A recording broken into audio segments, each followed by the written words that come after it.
19 dan mereka hidup bahagia selamanya. Dalam 500 tahun terakhir ini terjadi serangkaian revolusi yang mencengangkan. Bumi telah tersatukan menjadi sebuah bidang tunggal ekologis dan historis. Ekonomi telah tumbuh secara eksponensial, dan manusia menikmati jenis kekayaan yang dulu hanya ada dalam dongeng-dongeng peri. Sains dan revolusi industri telah memberi manusia kekuatan manusia super dan energi yang praktis tak terbatas. Tatanan sosial telah tertransformasi sepenuhnya, sebagaimana politik, kehidupan sehari-hari, dan psikologi manusia. Akan tetapi, apakah kita lebih bahagia? Apakah kekayaan yang diakumulasi manusia dalam 5 abad terakhir ini menjelma menjadi sebuah kepuasan yang baru ditemukan? Apakah penemuan sumber-sumber energi yang tak ada habis-habisnya membuka untuk kita tumpukan kebahagiaan yang tak ada habisnya pula? Kembali jauh ke belakang, apakah 70 lebih milenium yang bergolak sejak revolusi kognitif menjadikan dunia tempat yang lebih baik untuk hidup? Apakah mendiang Neil Armstrong, yang jejak kakinya masih utuh di bulan yang tak berangin, lebih bahagia ketimbang para pemburu penjelajah tanpa nama yang 30.000 tahun lalu meninggalkan cetakan tangan di dinding di Gua Chauver? Jika tidak, apa artinya perkembangan agrikultur, kota-kota, tulisan, koin uang, imperium, sains, dan industri? Para sejarawan jarang mengajukan pertanyaan-pertanyaan semacam itu. Mereka tidak bertanya apakah penduduk Uruk dan Babylon lebih bahagia ketimbang para leluhur penjelajah mereka, apakah munculnya Islam membuat orang Mesir lebih bahagia dengan hidup mereka, atau bagaimana runtuhnya imperium-imperium Eropa di Afrika memengaruhi kebahagiaan berjuta-juta penduduk di sana. Namun, ini semua memang bukan pertanyaan penting yang bisa ditanyakan orang tentang sejarah. Sebagian besar program ideologi dan politik didasarkan pada ide-ide yang agak tipis berkenaan dengan sumber real kebahagiaan manusia. Kaum nasionalis percaya bahwa hak politik penentuan nasib sendiri penting untuk kebahagiaan kita. Kaum komunis merumuskan bahwa setiap orang akan bahagia di bawah kediktatoran proletar. Kaum kapitalis memandang bahwa hanya pasar bebas yang bisa menjamin kebahagiaan terbesar dari jumlah terbesar manusia, dengan menciptakan pertumbuhan ekonomi dan keberlimpahan material, dan dengan mengajarkan kepada orang-orang untuk menjadi mandiri dan berusaha. Apa yang terjadi kalau riset serius membantah hipotesis-hipotesis ini? Jika pertumbuhan ekonomi dan kemandirian tidak membuat orang lebih bahagia, apa manfaat kapitalisme? Bagaimana jika ternyata rakyat imperium-imperium besar umumnya lebih bahagia ketimbang warga negara-negara merdeka dan bahwa, misalnya, rakyat Aljazair lebih bahagia di bawah kekuasaan Prancis ketimbang kekuasaan mereka sendiri? Apa maknanya proses dekolonisasi dan nilai penentuan nasib sendiri? Semua ini adalah kemungkinan-kemungkinan hipotetikal karena sejauh ini para sejarawan menghindari pengajuan pertanyaan-pertanyaan ini, apalagi menjawabnya. Mereka meneliti sejarah tentang segala hal, politik, masyarakat, ekonomi, gender, penyakit, seksualitas, makanan, pakaian, tetapi jarang berhenti sejenak untuk bertanya apakah semua ini memengaruhi kebahagiaan manusia. Meskipun beberapa sudah mempelajari sejarah jangka panjang kebahagiaan, hampir setiap ahli dan orang awam memiliki prakonsepsi ganjil tentang ini. Dalam satu pandangan umum, kapabilitas manusia telah meningkat sepanjang sejarah.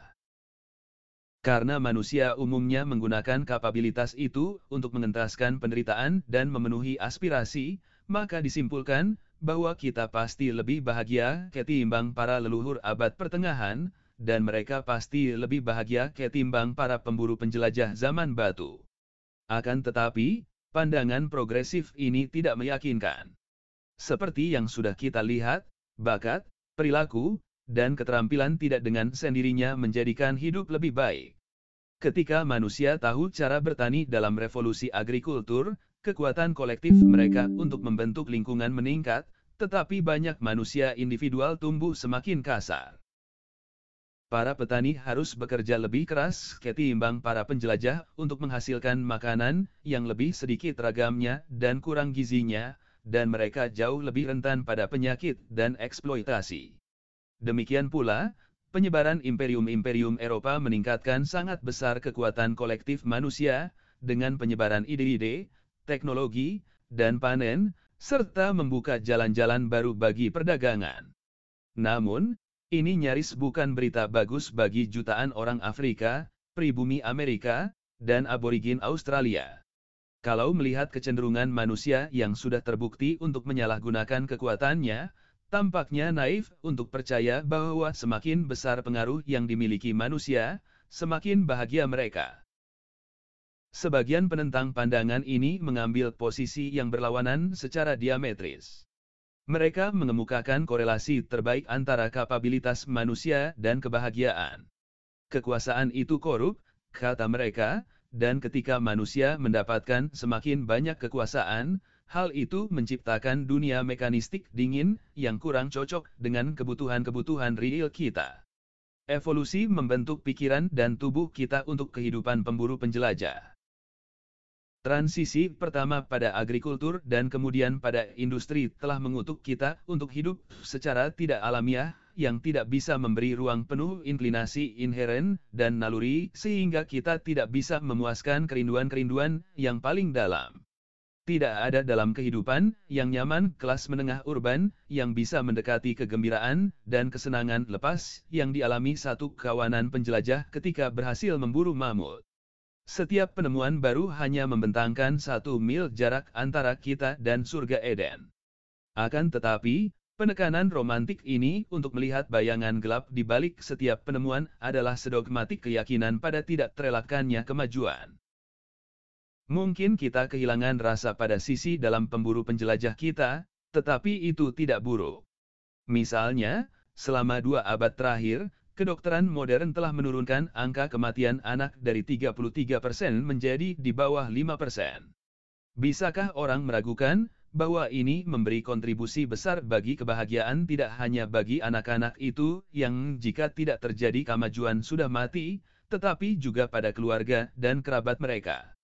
Posisi yang lebih bernuansa mengambil jalan tengah. Hingga masa revolusi saintifik tidak ada korelasi yang jelas antara kekuasaan dan kebahagiaan. Para petani abad pertengahan benar-benar lebih merana ketimbang pendahulu mereka, para pemburu penjelajah. Namun, dalam beberapa abad terakhir ini manusia sudah tahu bagaimana menggunakan kapasitas mereka secara lebih bijaksana. Kemenangan-kemenangan kedokteran modern hanyalah salah satu contoh. Prestasi-prestasi lain yang tanpa preseden mencakup menurunnya kekerasan secara drastis, hilangnya perang-perang internasional, dan hampir punahnya bencana kelaparan berskala besar. Akan tetapi, ini pun sebuah penyederhanaan yang berlebihan. Pertama-tama, pandangan itu mendasarkan penilaian optimistisnya pada sampel tahun-tahun yang sangat sedikit. Mayoritas manusia mulai menikmati buah dari kedokteran modern tidak lebih awal dari tahun 1850, dan drastisnya penurunan angka kematian anak adalah fenomena abad ke-20. Kelaparan massal terus melanda banyak manusia sampai pertengahan abad ke-20. Selama lompatan besar maju komunis Cina tahun 1958-1961, antara 10 sampai 50 juta manusia kelaparan sampai mati. Perang-perang internasional menjadi jarang terjadi baru setelah 1945, terutama berkat ancaman baru pemusnahan oleh nuklir. Oleh karena itu, meskipun beberapa dekade terakhir ini telah menjadi masa keemasan yang belum ada presidennya bagi kemanusiaan, terlalu dini untuk mengetahui apakah ini merepresentasi peralihan fundamental arus sejarah atau hanya sebuah pusaran nasib baik yang fana. Ketika menilai modernitas, terlalu menggoda untuk mengambil sudut pandang kelas menengah abad ke-21 di kalangan orang Barat. Kita tidak boleh melupakan sudut pandang dari abad ke-19. Para penambang batu bara Wales, pecandu opium Cina, atau aborigin Tasmania. Terugan ini tidak kurang pentingnya ketimbang Homer Simpson. Kedua, bahkan masa keemasan singkat setengah abad terakhir terbukti bisa menanam bibit-bibit bencana masa depan. Selama beberapa dekade terakhir ini, kita telah mengganggu keseimbangan ekologis planet kita dalam banyak sekali cara-cara baru, yang tampaknya akan disertai akibat-akibat buruk. Banyak bukti menunjukkan bahwa kita sedang menghancurkan fondasi kesejahteraan manusia dalam sebuah pesta pora konsumsi ceroboh. Akhirnya, kita bisa membanggakan diri atas pencapaian-pencapaian tanpa preseden sapiens modern hanya jika kita benar-benar mengabaikan nasib seluruh binatang lain. Banyak kekayaan material membanggakan yang melindungi kita dari penyakit dan kelaparan diakumulasi dengan mengorbankan monyet-monyet laboratorium, sapi-sapi perah, dan ayam-ayam sabuk pengukur. Puluhan juta binatang itu telah menjadi sasaran selama 2 abad terakhir ini bagi rezim eksploitasi industri, yang kejahatannya tidak ada preseden dalam sejarah planet bumi.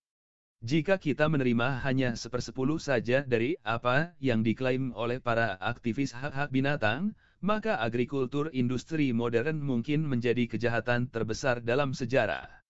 Ketika mengevaluasi kebahagiaan global, maka salah kalau memperhitungkan kebahagiaan hanya pada kelas atas, kebahagiaan orang Eropa, atau kebahagiaan kaum laki-laki. Mungkin salah juga kalau hanya mempertimbangkan kebahagiaan manusia. Menghitung kebahagiaan.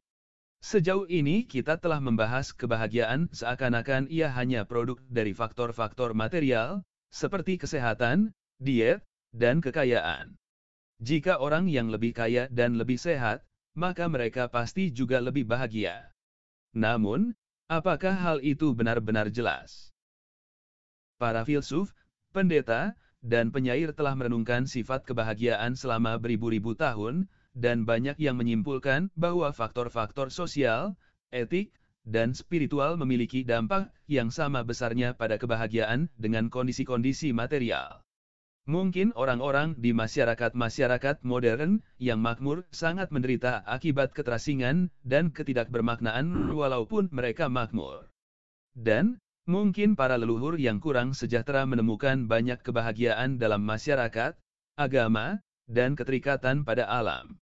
Dalam beberapa dekade terakhir ini, para psikolog dan ahli biologi mengambil tantangan mempelajari secara saintifik apa yang benar-benar membuat orang bahagia.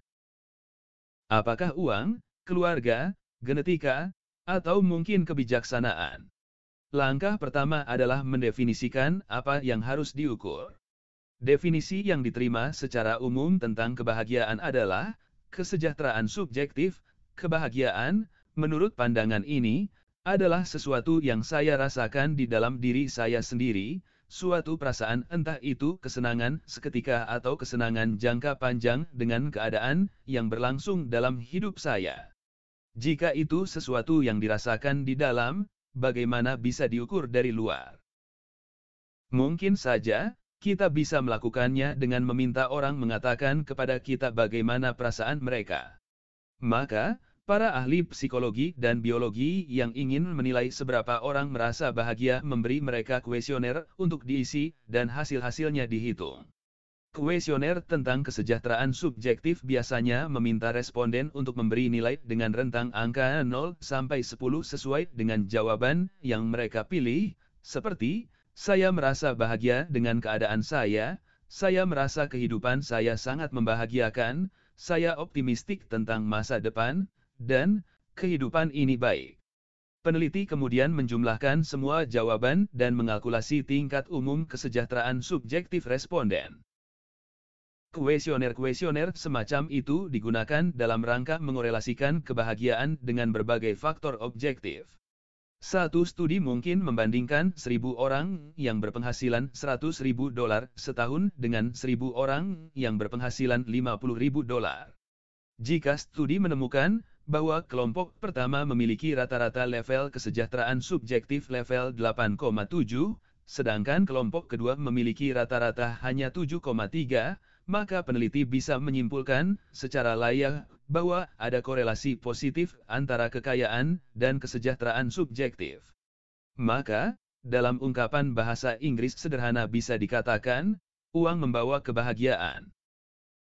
Metode yang sama bisa digunakan untuk menguji apakah orang-orang yang hidup dalam negara demokrasi lebih bahagia daripada orang-orang yang hidup dalam kediktatoran, dan apakah orang yang menikah lebih bahagia ketimbang orang yang masih lajang, duda, atau janda. Ini memberi dasar bagi para sejarawan yang bisa menguji kekayaan, kebebasan politik, dan angka perceraian pada masa lalu. Jika orang lebih bahagia dalam demokrasi, dan orang menikah lebih bahagia daripada yang cerai, seorang sejarawan punya basis untuk mengemukakan bahwa proses demokratisasi dalam beberapa dekade terakhir berkontribusi pada kebahagiaan manusia, sedangkan naiknya angka perceraian menunjukkan kecenderungan sebaliknya. Cara berpikir seperti ini bukan tanpa cacat, tetapi sebelum menunjuk lubang-lubang itu, ada baiknya mempertimbangkan temuan-temuan itu. Satu kesimpulan yang menarik adalah bahwa uang memang membawa kebahagiaan. Namun, hanya pada suatu titik dan di luar titik itu signifikansinya kecil. Bagi orang-orang yang terjebak di tangga ekonomi terbawah, semakin banyak berarti semakin besar kebahagiaan. Jika Anda seorang ibu tunggal di Amerika dengan pendapatan $12.000 setahun sebagai tukang bersih-bersih rumah, dan Anda tiba-tiba menang lotre $500.000, Anda mungkin mengalami sebuah lonjakan signifikan dan jangka panjang dalam hal kesejahteraan subjektif. Anda akan bisa memberi makan dan membeli pakaian untuk anak-anak tanpa tenggelam lebih jauh ke dalam lilitan utang. Namun, jika Anda seorang eksekutif kelas atas dengan pendapatan $250.000 setahun dan Anda menang lotre $1 juta, atau Dewan Komisaris perusahaan Anda tiba-tiba memutuskan melipat gandakan gaji Anda, lompatan Anda mungkin berlangsung hanya beberapa pekan. Menurut temuan-temuan empiris, hampir pasti keadaan seperti itu tidak akan mendatangkan perubahan besar perasaan Anda dalam jangka panjang. Anda akan membeli mobil yang lebih mentereng, pindah ke rumah megah, terbiasa minum Chateo Petrus dan tidak lagi California Cabernet, tetapi itu segera terasa menjadi rutinitas dan tidak istimewa. Temuan menarik lainnya adalah bahwa sakit menurunkan kebahagiaan dalam jangka panjang, tetapi menjadi sumber tekanan jangka panjang hanya jika kondisi seseorang terus memburuk atau jika penyakit itu melibatkan rasa nyeri terus-terusan dan melemahkan. Orang-orang yang didiagnosis sakit kronis seperti diabetes biasanya tertekan sejenak, tetapi jika sakitnya tidak memburuk, mereka menyesuaikan diri ke kondisi baru, dan tingkat kebahagiaan mereka masih sama tingginya dengan orang sehat. Bayangkan bahwa Lucy dan Luke adalah kembar kelas menengah, yang setuju ikut ambil bagian dalam sebuah studi kesejahteraan subjektif. Dalam perjalanan pulang dari laboratorium psikologi, mobil Lucy tertabrak bus, menyebabkan sejumlah tulang Lucy patah dan kaki lumpuh permanen. Tepat setelah regu penyelamat mengangkat dia dari dalam rongsokan, telepon berdering dan Luke berteriak bahwa dia menang jackpot $10 juta. 2 tahun kemudian Lucy jalan pincang dan Luke menjadi semakin kaya raya, tetapi ketika psikolog datang untuk lanjutan studi, mereka berdua mungkin memberikan jawaban yang sama saat mereka menjawab pada pagi itu. Keluarga dan komunitas tampaknya memiliki dampak lebih besar pada kebahagiaan ketimbang uang dan kesehatan. Orang-orang yang hidup dalam ikatan kuat keluarga dalam komunitas yang erat dan suportif secara signifikan lebih bahagia ketimbang orang-orang yang keluarganya mengalami disfungsi dan yang tidak pernah menemukan atau tidak pernah berusaha menjadi bagian dari komunitas. Pernikahan terutama sangat penting. Berulang-ulang studi telah menemukan bahwa ada korelasi yang sangat erat antara pernikahan yang baik dan kesejahteraan subjektif, dan antara pernikahan yang buruk dan penderitaan. Ini berlaku terlepas dari kondisi ekonomi atau bahkan fisik. Seorang cacat melarat yang dikelilingi pasangan penuh cinta, sebuah keluarga yang pengasih dan komunitas yang hangat bisa merasa lebih baik ketimbang seorang miliuner terasing, asalkan kemiskinan orang cacat itu tidak terlalu parah, dan bahwa sakitnya tidak merusak dan tidak menyakitkan. Ini memunculkan kemungkinan bahwa perbaikan besar kondisi material dalam 2 abad terakhir ini terimbangi oleh runtuhnya keluarga dan komunitas. Jika demikian, rata-rata orang kini mungkin tidak lebih bahagia ketimbang tahun 1800. Bahkan, kebebasan yang kita hargai begitu tinggi mungkin justru merugikan kita. Kita bisa memilih pasangan, sahabat, dan tetangga, tetapi mereka bisa memilih untuk meninggalkan kita. Dengan pengerahan individual kekuatan yang tak pernah ada sebelumnya bagi pasangan kita untuk memutuskan hidup sendiri, kita tahu bahwa semakin sulit untuk membuat komitmen lagi. Maka, kita hidup dalam dunia yang semakin sunyi akibat bubarnya komunitas dan keluarga. Akan tetapi, temuan yang paling penting adalah bahwa kebahagiaan tidak benar-benar bergantung pada kondisi-kondisi objektif, entah kekayaan, kesehatan, atau bahkan komunitas. Namun, ia tergantung pada korelasi antara kondisi-kondisi objektif dan ekspektasi-ekspektasi subjektif. Jika Anda ingin sebuah pedati lembu dan dapat pedati lembu, Anda bahagia. Jika Anda ingin Ferrari terbaru dan hanya dapat Fiat bekas, Anda merasa kecewa. Inilah kenapa menang lotre selalu memiliki dampak yang sama pada kebahagiaan orang sebagaimana kecelakaan mobil yang melumpuhkan. Ketika keadaan membaik, ekspektasi-ekspektasi menggelembung, dan akibatnya bahkan perbaikan-perbaikan dramatis dalam hal kondisi-kondisi objektif membuat kita tetap tidak puas. Ketika keadaan memburuk, ekspektasi-ekspektasi surut, dan akibatnya bahkan sakit parah mungkin membuat Anda tetap bahagia sebagaimana sebelumnya. Anda mungkin mengatakan kita tidak membutuhkan segerombol psikolog dan kuesioner-kuesionernya untuk menemukan ini. Para nabi, penyair, dan filsuf mengetahui ribuan tahun lalu bahwa puas dengan apa yang sudah Anda dapatkan jauh lebih penting ketimbang mendapatkan lebih banyak dari yang Anda inginkan. Tetap saja bagus kalau riset modern, yang didukung banyak angka dan bagan-bagan, mencapai kesimpulan yang sama dengan orang-orang kuno. Makna krusial dari ekspektasi-ekspektasi manusia memiliki implikasi yang jauh dalam memahami sejarah kebahagiaan. Jika kebahagiaan bergantung hanya pada kondisi-kondisi objektif seperti kekayaan, kesehatan, dan relasi-relasi sosial, mestinya relatif mudah untuk menelusuri sejarahnya. Temuan bahwa ia bergantung pada ekspektasi-ekspektasi subjektif membuat tugas para sejarawan menjadi jauh lebih sulit. Kita orang-orang modern memiliki segudang obat penenang dan pereda rasa sakit, tetapi ekspektasi-ekspektasi kita akan kemudahan dan kesenangan, dan intoleransi kita pada ketidakkenakan dan ketidaknyamanan, meningkat sampai ke titik yang bisa membuat kita sangat menderita akibat sakit lebih dari yang dirasakan oleh para leluhur kita. Sulit untuk menerima garis pemikiran ini.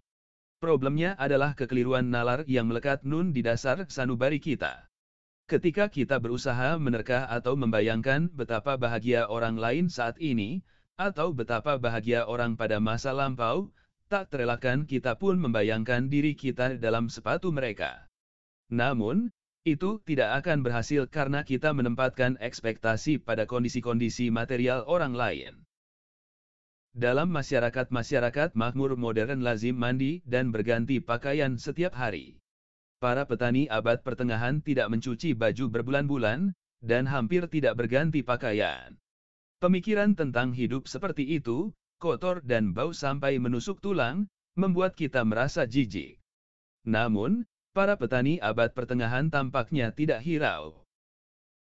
Mereka biasa merasakan dan mencium aroma baju yang tak dicuci. Yang terjadi bukan mereka tidak ingin ganti baju, melainkan tak punya, mereka bisa dapatkan apa yang mereka inginkan. Jadi, sekurang-kurangnya dalam urusan berpakaian ini, mereka senang-senang saja. Itu tidak mengejutkan ketika Anda memikirkannya. Lagi pula, simpanse sepupu kita jarang mandi dan tidak pernah ganti baju. Kita pun tidak jengkel dengan fakta bahwa piaraan kita, anjing dan kucing, tidak mandi atau ganti jubah setiap hari. Kita tepuk, peluk, dan cium mereka tidak apa-apa. Anak-anak kecil di masyarakat makmur sering tidak suka mandi, dan butuh waktu bertahun-tahun pendidikan dan disiplin keorangtuaan untuk mengadopsi ini sebagai kebiasaan yang dipandang menarik. Itu semua hanya masalah ekspektasi. Jika kebahagiaan ditentukan oleh ekspektasi-ekspektasi, maka dua pilar masyarakat kita, media massa dan industri periklanan, mungkin secara tidak sadar menipiskan cadangan kebahagiaan dunia. Jika Anda seorang pemuda berusia 18 tahun di sebuah desa 5.000 tahun lalu, Anda mungkin berpikir Anda berpenampilan menarik karena hanya ada 50 pria di desa Anda, dan sebagian besar dari mereka kalau bukan tua, bergores dan keriput, atau masih anak-anak kecil. Namun, jika Anda seorang remaja masa kini, sangat mungkin Anda merasa tidak pantas. Sekalipun pemuda-pemuda lain di sekolah lebih buruk, Anda tidak mengukur diri dengan mereka, tapi dengan bintang film, atlet, dan supermodel yang Anda lihat sepanjang hari di televisi, Facebook, dan papan-papan iklan raksasa. Maka, mungkin ketidakbahagiaan dunia ketiga tidak disebabkan semata-mata oleh kemiskinan, penyakit, korupsi, dan penindasan politik, tetapi juga oleh hanya paparan standar-standar dunia ke-1. Rata-rata orang Mesir jauh lebih kecil kemungkinan mati akibat kelaparan, wabah, atau kekerasan di bawah Hosni Mubarak ketimbang di bawah Ramses II atau Cleopatra. Belum pernah kondisi Mesir begitu bagus. Anda akan berpikir mereka mestinya menari di jalan-jalan pada tahun 2011, bersyukur kepada Allah atas nasib baik mereka. Namun, mereka bangkit dengan marah untuk menggulingkan Mubarak. Mereka tidak membandingkan diri mereka dengan para leluhur di bawah Fir'aun, tetapi pada sesama di Amerikanya Obama. Jika demikian halnya, bahkan imortalitas bisa mengarah pada ketidakbahagiaan. Taruhlah sains datang dengan pengobatan untuk semua penyakit, terapi-terapi anti-penuaan yang efektif, dan perawatan-perawatan regeneratif yang membuat orang tetap muda tanpa batas. Dalam semua kemungkinan itu, hasil langsungnya adalah epidemi kemarahan dan kecemasan yang tak ada presidennya. Mereka yang tak sanggup membeli perawatan-perawatan ajaib itu, mayoritas orang, akan memendam kemarahan. Sepanjang sejarah, orang miskin dan tertindas menghibur diri dengan pikiran bahwa setidak-tidaknya kematian itu adil, bahwa orang kaya dan kuat juga akan mati. Orang miskin tidak akan nyaman dengan pikiran bahwa mereka akan mati, sementara orang kaya akan tetap muda dan cantik selamanya. Akan tetapi, minoritas mungil yang mampu menjangkau perawatan-perawatan baru itu pun tidak akan euforia. Mereka akan memiliki banyak hal untuk dicemaskan. Meskipun bisa memperlama kehidupan dan masa muda, terapi-terapi baru tidak menghidupkan mayat.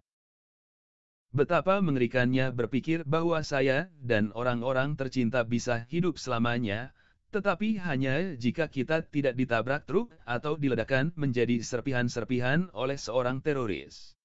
Secara potensial orang-orang mortal akan semakin takut mengambil risiko paling kecil sekalipun, dan penderitaan kehilangan pasangan, anak, atau teman dekat akan tak tertanggungkan.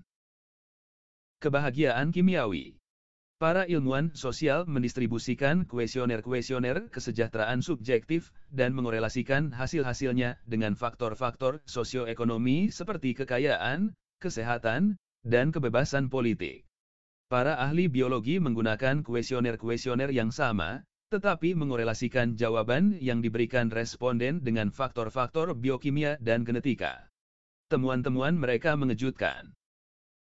Para ahli biologi berpendirian bahwa dunia mental dan emosional kita diatur oleh mekanisme-mekanisme biokimiawi yang dibentuk oleh jutaan tahun evolusi.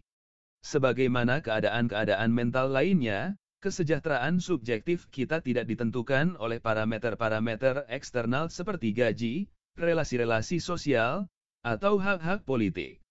Namun, ia ditentukan oleh suatu sistem yang kompleks seperti saraf, neuron, sinapse, dan berbagai zat biokimiawi seperti serotonin, dopamin, dan oksitosin. Tak ada orang yang pernah dibuat bahagia oleh menang lotre, membeli rumah, mendapatkan promosi, atau bahkan menemukan cinta sejati. Orang-orang dibuat bahagia oleh satu hal dan hanya satu hal, sensasi-sensasi kesenangan dalam tubuh mereka. Seseorang yang baru saja menang lotre atau menemukan cinta baru dan melompat kegirangan sesungguhnya tidak sedang bereaksi pada uang atau cinta. Dia sedang bereaksi pada berbagai hormon yang sedang pesta pora di sekujur aliran darahnya dan ke badai sinyal elektrik yang memancar di antara bagian-bagian yang berbeda dari otaknya. Sayangnya, untuk semua harapan akan terciptanya surga di bumi, sistem biokimiawi internal kita tampaknya harus diprogram untuk menjaga kebahagiaan agar berada pada level yang relatif konstan. Tidak ada seleksi alam untuk kebahagiaan seperti itu, garis genetika pendeta bahagia akan punah ketika gen-gen dari sepasang orang tua yang cemas diturunkan ke generasi berikutnya. Kebahagiaan dan penderitaan memainkan peran dalam evolusi hanya pada tingkat di mana keduanya mendorong atau melemahkan daya tahan hidup dan reproduksi. Oleh karena itu, mungkin tidak mengejutkan bahwa evolusi membentuk kita bukan untuk menjadi terlalu menderita atau terlalu bahagia. Ia memungkinkan kita untuk menikmati serbuan sensasi-sensasi kesenangan sementara, tetapi ini tidak pernah berlangsung selamanya. Cepat atau lambat ia akan surut dan memberi tempat bagi sensasi-sensasi tidak menyenangkan. Misalnya, evolusi menyediakan perasaan-perasaan menyenangkan sebagai imbalan bagi pejantan yang menyebarkan gen-gen mereka melalui hubungan seks dengan betina yang subur. Jika seks tidak disertai kesenangan semacam itu, sedikit pejantan yang mau peduli. Pada saat yang sama, evolusi memastikan bahwa perasaan-perasaan kesenangan ini cepat surut. Jika orgasme berlangsung selamanya, para pejantan yang sangat bahagia akan mati kelaparan karena kurang tertarik pada makanan, dan tidak akan mau repot mencari betina-betina yang subur. Sebagian ahli membandingkan biokimia manusia dengan sistem pengatur suhu udara yang menjaga suhu menjadi konstan walaupun ada gelombang panas atau badai salju. Peristiwa-peristiwa bisa mengubah sementara suhu udara, tetapi sistem pengatur suhu udara selalu mengembalikan suhu ke titik yang sudah disetel.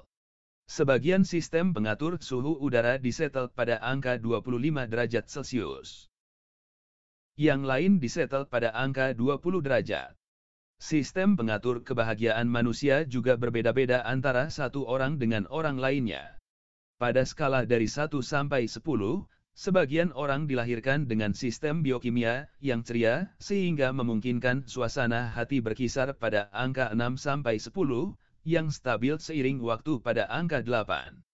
Orang seperti itu cukup bahagia, sekalipun dia hidup dalam sebuah kota besar yang terasing, kehilangan semua uangnya saat bursa saham ambruk, dan didiagnosis mengidap diabetes.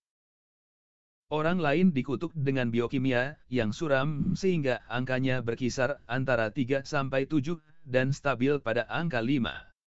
Orang yang tidak bahagia semacam itu tetap tertekan, bahkan ketika dia mendapat dukungan dari komunitas yang sangat peduli, menang lotre jutaan dolar, dan kondisinya sesehat atlet olimpiade. Malah, sekalipun rekan suram kita itu menang lotre 50 juta dolar pada pagi hari, menemukan pengobatan untuk AIDS dan kanker pada siang hari, menciptakan perdamaian antara Israel dan Palestina sore harinya, dan kemudian pada malam hari bersatu kembali dengan anaknya yang sudah hilang bertahun-tahun lalu, dia tetap tidak mampu mengalami apapun di luar level 7 kebahagiaan. Otaknya memang tidak dibangun untuk kesenangan, apapun yang didapatnya. Renungkan sejenak tentang keluarga dan sahabat-sahabat Anda. Anda tahu sebagian orang tetap relatif gembira, apapun yang menimpa mereka. Kemudian, ada yang selalu menggerutu walau segala pemberian dunia berada di kakinya.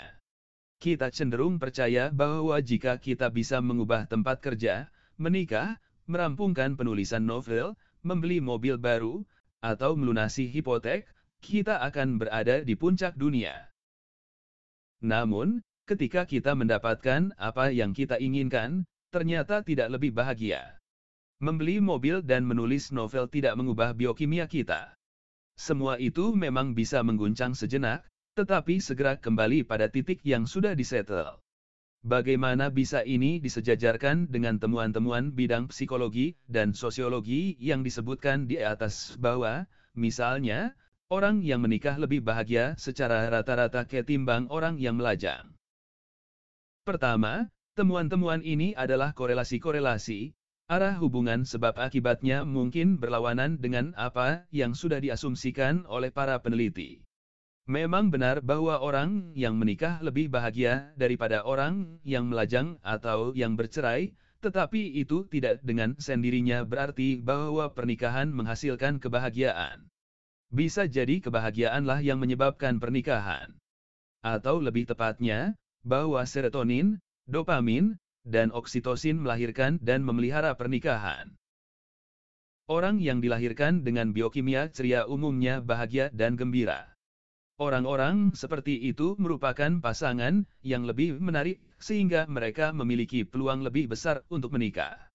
Mereka juga kecil kemungkinannya untuk bercerai karena jauh lebih mudah untuk hidup dengan pasangan yang bahagia dan gembira ketimbang dengan orang yang tertekan dan kecewa. Akibatnya, benar bahwa orang yang menikah lebih bahagia secara rata-rata ketimbang bujangan, tetapi perempuan lajang cenderung murung karena biokimianya tidak dengan sendirinya menjadi lebih bahagia jika dia berhubungan dengan seorang suami. Selain itu, sebagian besar ahli biologi tidaklah fanatik. Mereka berpandangan bahwa kebahagiaan ditentukan terutama oleh biokimia, tetapi mereka setuju bahwa faktor-faktor psikologis dan sosiologis juga punya tempat. Sistem pengatur udara mental kita memiliki keleluasaan bergerak dalam batas-batas yang sudah ditentukan. Hampir mustahil untuk melampaui batas-batas emosional atas dan bawah, tetapi pernikahan dan perceraian bisa memiliki dampak pada area di antara keduanya. Seseorang yang dilahirkan dengan rata-rata kebahagiaan level 5 tidak akan pernah menari liar di jalan-jalan. Namun, sebuah pernikahan yang baik seharusnya memungkinkan dia untuk menikmati level kebahagiaan 7 dari waktu ke waktu, dan menghindari kesedihan level 3. Jika kita menerima pendekatan biologis atas kebahagiaan, maka sejarah ternyata kecil maknanya karena sebagian besar peristiwa-peristiwa sejarah tidak memiliki dampak pada biokimia kita. Sejarah bisa mengubah stimulus eksternal yang menyebabkan serotonin dikeluarkan, tetapi ia tidak mengubah level serotonin yang dihasilkan, sehingga tidak bisa membuat orang menjadi lebih bahagia. Bandingkan seorang petani abad pertengahan Prancis dengan bankir Paris modern. Petani itu hidup di sebuah gubuk tanah liat yang tak dipanaskan menghadap kandang babi setempat, sedangkan bankir pulang ke sebuah kamar di puncak apartemen megah dengan semua gawai teknologi terbaru dan pemandangan menghadap ke Champs-Élysées. Secara intuitif, kita akan berharap bankir jauh lebih bahagia ketimbang petani. Namun, gubuk tanah liat, apartemen mewah, dan Champs-Élysées sesungguhnya tidak menentukan suasana hati kita. Serotoninlah yang menentukan. Ketika petani abad pertengahan merampungkan pembangunan gubuk tanah liatnya, neuron-neuron di otaknya melepaskan serotonin, membawanya ke level ke-10. Ketika pada 2013 bankir itu melakukan pembayaran cicilan terakhir apartemennya, neuron-neuron dalam otaknya melepaskan serotonin dalam jumlah yang sama, membawanya ke level ke-10 juga. Maka, tidak ada perbedaan pada otak yang membuat apartemen mewah jauh lebih nyaman ketimbang gubuk tanah liat. Satu-satunya hal yang berarti adalah bahwa saat ini serotonin mencapai level ke-10. Akibatnya bankir tidak akan lebih bahagia sedikit pun ketimbang kakek moyangnya, si petani miskin abad pertengahan. Ini berlaku tidak hanya pada kehidupan privat, tetapi juga pada peristiwa-peristiwa kolektif besar. Ambil contoh, misalnya, Revolusi Prancis. Kaum revolusioner sibuk, mereka mengeksekusi raja, memberikan lahan kepada para petani, mendeklarasikan hak-hak asasi manusia, menanggalkan hak-hak istimewa kaum bangsawan, dan melancarkan perang terhadap seluruh Eropa. Namun, tak satu pun yang mengubah biokimia Prancis. Akibatnya, terlepas dari gejolak-gejolak politik, sosial, ideologis, dan ekonomis yang dihadirkan oleh revolusi, dampaknya pada kebahagiaan Prancis kecil. Mereka yang mendapat biokimia ceria dalam undian genetika sama bahagianya dengan sebelum dan sesudah revolusi. Mereka yang memiliki biokimia suram mengeluh tentang Robespierre dan Napoleon dengan kepahitan yang sama dengan yang mereka alami sebelumnya terhadap Louis XVI dan Marie Antoinette. Jika demikian, apanya yang bagus dari revolusi Prancis? Jika orang-orang tidak menjadi lebih bahagia, lalu apa makna dari semua kekacauan, ketakutan, darah, dan perang? Para ahli biologi tidak akan pernah menyerbu Bastille. Orang-orang berpikir bahwa revolusi politik atau reformasi sosial akan membuat mereka bahagia, tetapi biokimia mereka memperdaya mereka dari waktu ke waktu. Hanya ada satu perkembangan historis yang memiliki signifikansi real. Kini, ketika kita akhirnya menyadari bahwa kunci kebahagiaan ada di tangan sistem biokimia, kita bisa berhenti menyia-nyiakan waktu pada politik dan reformasi sosial, pemberontakan-pemberontakan, dan ideologi-ideologi, dan fokus saja pada satu-satunya hal yang bisa membuat kita benar-benar bahagia, memanipulasi biokimia kita. Jika kita menginvestasikan miliaran dolar dalam memahami kimia otak dan mengembangkan penanganan-penanganan yang tepat, kita bisa membuat orang jauh lebih bahagia ketimbang sebelumnya, tanpa memerlukan revolusi-revolusi. Prozac, misalnya memang tidak mengubah rezim, tetapi dengan menaikkan level serotonin, ia mengangkat orang keluar dari depresi. Tak ada yang bisa menangkap argumen biologis yang lebih bagus ketimbang slogan terkenal abad baru, kebahagiaan dimulai dari dalam.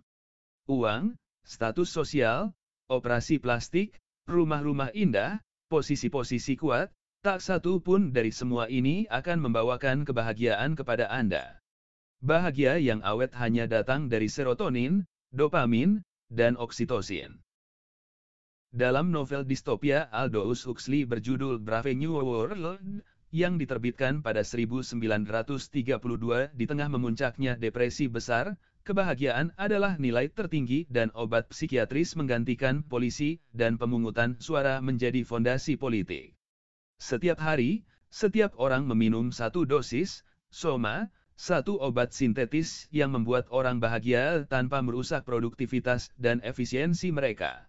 Negara dunia yang memerintah seluruh bumi tidak pernah terancam oleh perang, revolusi, serangan, atau demonstrasi karena semua rakyat sangat bahagia dengan kondisi yang sedang mereka rasakan, apapun itu. Visi Huxley tentang masa depan jauh lebih mengganggu ketimbang Ninetehen Eiktifournya George Orwell. Dunia Huxley tampaknya mengerikan bagi sebagian besar pembaca, tetapi sulit untuk menjelaskan alasannya. Setiap orang bahagia sepanjang waktu, apanya yang salah dengan itu? Makna kehidupan. Dunia Huxley yang membingungkan didasarkan pada asumsi biologis bahwa kebahagiaan sama dengan kesenangan.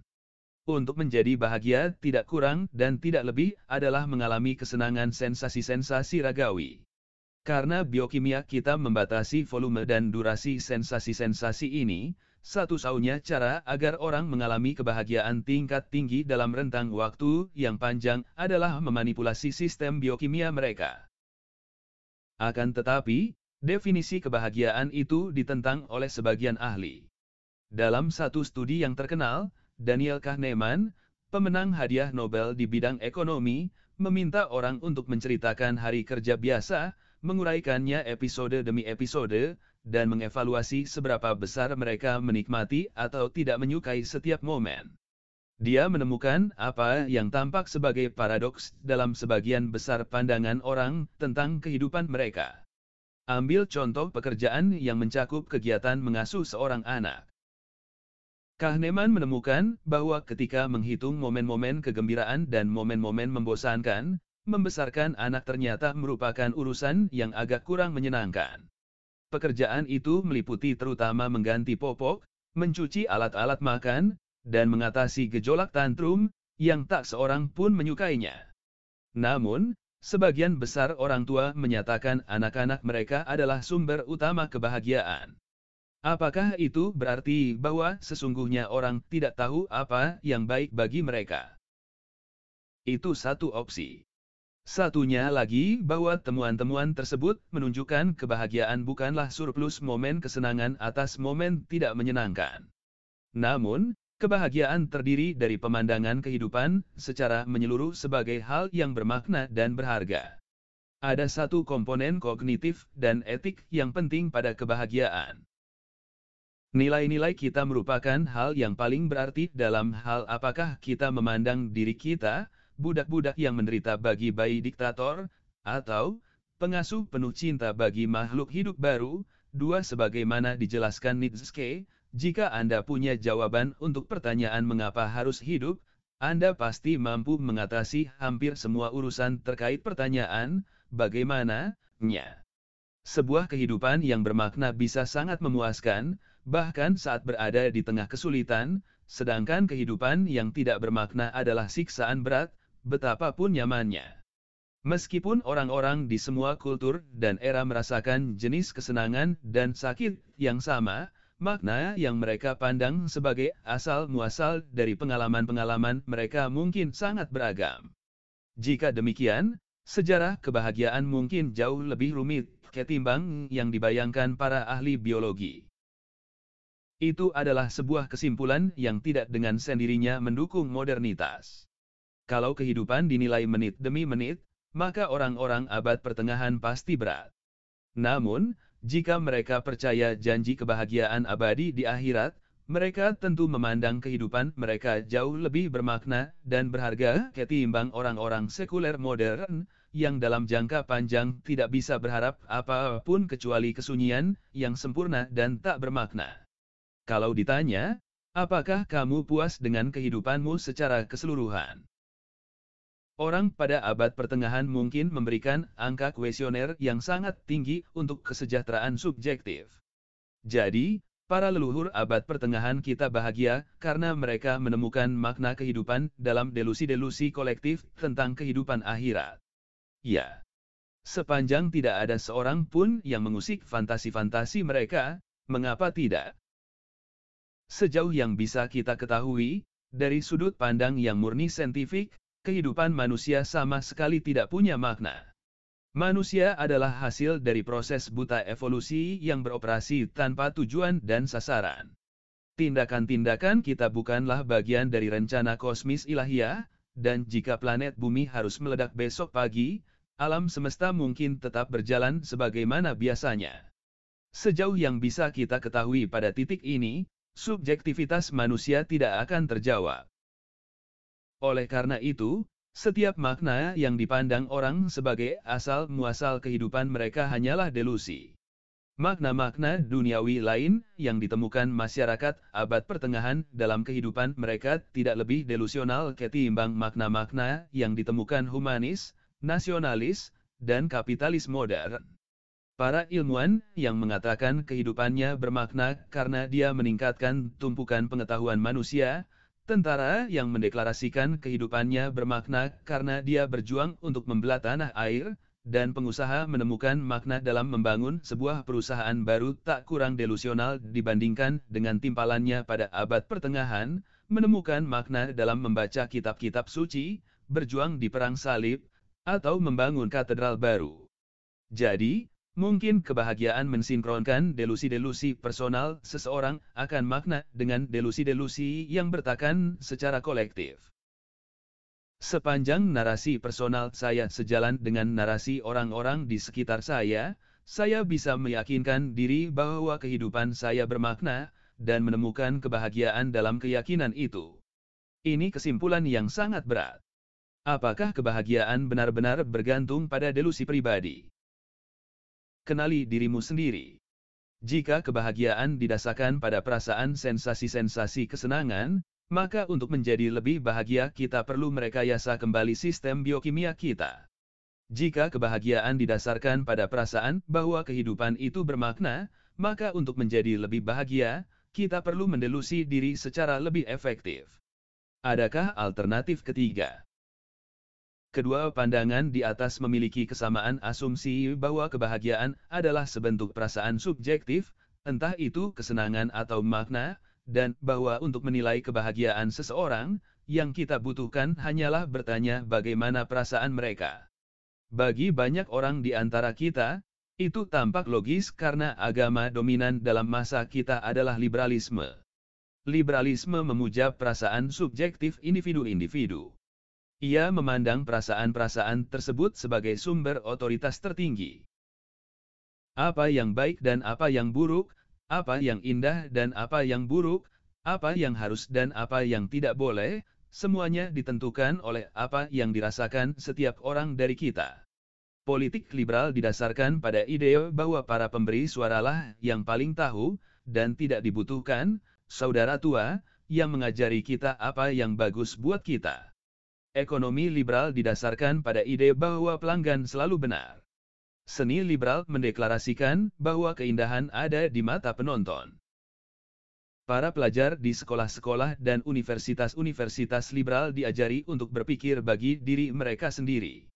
Iklan-iklan mendesak kita, lakukan saja. Film-film laga, drama-drama panggung, opera-opera sabun, novel, dan lagu-lagu pop ringan mengindoktrinasi kita terus-menerus. Jadilah diri sendiri, dengarlah dirimu sendiri, ikuti kata hatimu. J.J. Rousseau menyatakan pandangan ini dengan cara yang paling klasik, apa yang saya rasakan bagus adalah bagus. Apa yang saya rasakan jelek adalah jelek. Orang yang dibesarkan sejak bayi dengan diet dari slogan-slogan semacam itu cenderung percaya bahwa kebahagiaan adalah perasaan subjektif, dan bahwa setiap individu adalah yang paling tahu apakah dia bahagia atau menderita. Namun, pandangan ini unik pada liberalisme. Sebagian besar agama dan ideologi sepanjang sejarah menyatakan bahwa ada garis pengukur objektif untuk kebaikan dan keindahan, dan untuk masalah bagaimana keadaan yang seharusnya. Mereka mencurigai perasaan dan pilihan orang biasa. Di gerbang kuil Apollo di Delhi, para peziarah disambut prasasti berbunyi, kenali dirimu sendiri. Implikasinya adalah bahwa rata-rata orang tidak mengenal dirinya yang sejati, dan karena itu kemungkinan tidak tahu kebahagiaan yang sejati. Freud mungkin akan setuju. Demikian pula para teolog Kristen. St. Paulus dan St. Augustinus tahu sepenuhnya bahwa jika Anda bertanya kepada orang-orang tentang ini, sebagian besar dari mereka akan memilih untuk berhubungan seks ketimbang berdoa kepada Tuhan. Apakah itu membuktikan bahwa berhubungan seks adalah kunci kebahagiaan? Tidak, menurut Paulus dan Augustinus. Itu hanya membuktikan bahwa manusia memang berdosa secara alamiah, dan bahwa orang dengan mudah tergoda oleh setan. Dari sudut pandang Kristen, mayoritas besar orang kurang lebih ada dalam situasi yang sama seperti para pencandu heroin. Bayangkan seorang psikolog memulai sebuah studi tentang kebahagiaan di kalangan para pengguna obat bius. Dia meneliti mereka dan menemukan mereka menyatakan, setiap orang dari mereka, bahwa mereka hanya bahagia ketika dalam keadaan melayang. Apakah para psikolog akan menerbitkan makalah yang menyatakan bahwa heroin merupakan kunci kebahagiaan? Ide bahwa perasaan-perasaan bukan untuk dipercaya tidak hanya terbatas pada Kristen. Paling tidak ketika berurusan dengan nilai perasaan-perasaan, bahkan Darwin dan Dawkins mungkin menemukan dasar yang sama dengan St. Paulus dan St. Augustinus. Menurut teori gen egois, seleksi alam membuat orang, seperti organisme-organisme lainnya, memilih apa yang baik untuk reproduksi dari gen mereka, sekalipun buruk bagi mereka sendiri sebagai individu. Sebagian besar pejantan menghabiskan hidup mereka untuk bekerja keras, gelisah, bersaing, dan berkelahi, bukan menikmati kesenangan yang damai karena DNA mereka memanipulasi untuk tujuan egoisnya sendiri. Seperti setan, DNA menggunakan kesenangan-kesenangan sekejap untuk menggoda orang dan menempatkan mereka dalam kekuasaannya. Sebagian besar agama dan filsafat sebagai akibatnya telah mengambil pendekatan yang sangat berbeda ketimbang liberalisme. Posisi Buddhis sangat menarik. Buddhisme menempatkan masalah kebahagiaan lebih penting ketimbang mungkin semua kredo lain manusia. Selama 2500 tahun, umat Buddha mempelajari secara sistematis esensi dan penyebab-penyebab kebahagiaan, yang menjadi penyebab mengapa ada minat yang tumbuh di kalangan komunitas saintifik pada filosofi dan praktik-praktik meditasi mereka. Buddhisme memiliki kesamaan pandangan dasar dengan pendekatan biologis untuk masalah kebahagiaan, yakni bahwa kebahagiaan merupakan hasil dari proses-proses yang terjadi dalam tubuh seseorang, dan bukan dari peristiwa-peristiwa di dunia luar. Meskipun demikian, dari kesamaan pandangan itu, Buddhisme mencapai konklusi-konklusi yang sangat berbeda. Menurut Buddhisme, sebagian besar orang mengidentifikasi kebahagiaan dengan perasaan-perasaan gembira, dan mengidentifikasi penderitaan dengan perasaan-perasaan tidak senang. Akibatnya, orang menganggap apa yang dirasakannya sebagai sumber makna yang besar, dengan bernafsu untuk mengalami terus-menerus kesenangan, seraya menghindari rasa sakit. Apapun yang kita lakukan dalam hidup, entah itu merentangkan kaki, gelisah di atas kursi, atau berperang di perang dunia, kita hanya berusaha mendapatkan perasaan senang. Problemnya, menurut Buddhisme, adalah perasaan-perasaan kita tidak lebih dari getaran-getaran sementara, yang berubah setiap saat, seperti gelombang samudra. Jika 5 menit lalu saya merasakan kegembiraan membuncah, kini perasaan-perasaan itu hilang, dan saya mungkin merasa sedih dan kesal. Jadi, jika saya ingin mengalami perasaan-perasaan senang, saya harus terus-menerus memburunya, sambil menyingkirkan perasaan-perasaan yang tidak menyenangkan. Kalaupun berhasil, saya segera harus memulai dari awal lagi, tanpa pernah mendapatkan imbalan yang langgeng untuk kesulitan-kesulitan saya. Apa yang membuat pengejaran imbalan kekal seperti itu menjadi begitu penting? Mengapa berjuang begitu keras untuk mencapai sesuatu yang hilang hampir seketika saat diraih? Menurut Buddhisme, akar penderitaan bukanlah perasaan sakit, juga bukan kesedihan, bahkan ketidakbermaknaan. Namun, akar sesungguhnya dari penderitaan adalah pengejaran tanpa akhir dan tanpa makna perasaan-perasaan kekekalan, yang menyebabkan kita terus berada dalam keadaan tegang, gelisah, dan kecewa. Karena pengejaran ini, pikiran tidak pernah puas. Bahkan, ketika mengalami kesenangan, itu bukan kebahagiaan karena ada kekhawatiran perasaan ini akan segera hilang, dan bernafsu agar perasaan ini terus ada dan membesar. Orang-orang dibebaskan dari penderitaan bukan ketika mereka mengalami kesenangan ini itu, tetapi lebih ketika mereka memahami sifat tidak permanen dari segala perasaan mereka, dan berhenti bernafsu padanya. Inilah tujuan praktik-praktik meditasi Buddha. Dalam meditasi, Anda diharuskan menelusuri secara dekat pikiran dan tubuh Anda, menyaksikan pasang surut tiada henti semua perasaan Anda, dan menyadari betapa tidak bermaknanya memburu itu semua. Ketika pengejaran berhenti, pikiran menjadi sangat santai, jernih, dan puas. Semua jenis perasaan terus pasang dan surut, kegembiraan, amarah, kejemuan, berahi, tetapi begitu Anda berhenti bernafsu pada perasaan-perasaan tertentu, Anda bisa menerimanya sesuai dengan tujuannya yang hakiki. Anda hidup dalam masa sekarang, bukan berfantasi tentang apa yang seharusnya terjadi. Ketenangan yang dihasilkan begitu mendalam sehingga mereka yang menghabiskan waktu hidup mereka dalam pengejaran gila-gilaan perasaan-perasaan kesenangan nyaris tidak mungkin mampu membayangkannya.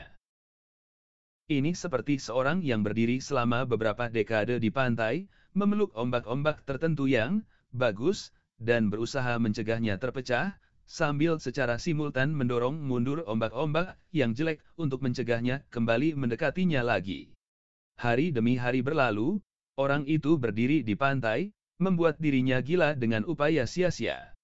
Akhirnya, dia duduk di atas pasir dan membiarkan saja ombak datang dan pergi sesukanya. Alangkah damainya. Ide ini begitu asing bagi kultur liberal modern, sehingga ketika gerakan-gerakan New Age di Barat bertemu dengan pandangan Buddha, mereka menerjemahkannya ke dalam terminologi liberal, kemudian menyalakannya di kepala mereka. Kultus-kultus New Age sering menyatakan, kebahagiaan tidak bergantung pada kondisi-kondisi eksternal.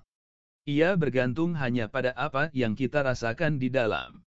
Orang harus berhenti mengejar pencapaian-pencapaian eksternal seperti kekayaan dan status, dan menghubungkannya dengan perasaan di dalam hati. Atau ringkasnya, kebahagiaan dimulai dari dalam.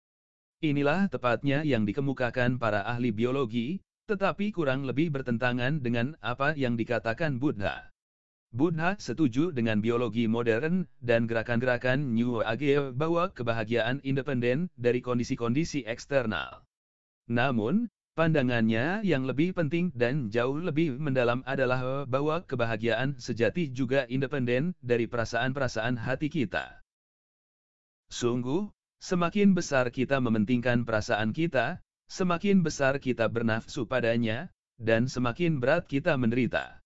Rekomendasi Buddha adalah menghentikan tidak hanya pengejaran pencapaian-pencapaian eksternal, tetapi juga pengejaran perasaan-perasaan dalam hati. Untuk meringkasnya, kuesioner-kuesioner kesejahteraan subjektif mengidentifikasi kesejahteraan kita dengan perasaan-perasaan subjektif kita, dan mengidentifikasi pengejaran kebahagiaan dengan pengejaran keadaan-keadaan emosional tertentu. Sebaliknya, bagi banyak filosofi dan agama tradisional seperti Buddhisme, kunci kebahagiaan adalah mengetahui kebenaran tentang diri sendiri, untuk memahami siapa, atau apa, sesungguhnya Anda. Sebagian besar orang salah mengidentifikasi diri dengan perasaan-perasaan mereka, pikiran-pikiran mereka, kesukaan dan ketidaksukaan mereka. Ketika mereka merasakan amarah, mereka pikir, saya marah. Ini marah saya. Akibatnya, mereka menghabiskan hidup untuk menghindari jenis-jenis perasaan tertentu, dan pengejaran tiada henti itu memerangkap mereka dalam penderitaan. Jika memang demikian, maka seluruh pemahaman kita tentang sejarah kebahagiaan mungkin tersesat. Mungkin tidak begitu penting apakah ekspektasi orang-orang terpenuhi, dan apakah mereka menikmati perasaan-perasaan senang. Pertanyaan utamanya adalah apakah orang tahu kebenaran tentang diri mereka sendiri. Apa bukti yang kita punyai bahwa orang saat ini memahami kebenaran ini lebih baik daripada para pengembara kuno atau petani abad pertengahan? Para ahli baru mulai mempelajari sejarah kebahagiaan beberapa tahun lalu, dan kita masih merumuskan hipotesis-hipotesis awal dan mencari metode riset yang tepat. Terlalu dini untuk mengadopsi kesimpulan-kesimpulan kaku dan mengakhiri perdebatan yang sesungguhnya bahkan belum dimulai. Yang penting adalah untuk mengetahui sebanyak mungkin pendekatan yang berbeda dan menanyakan pertanyaan yang tepat.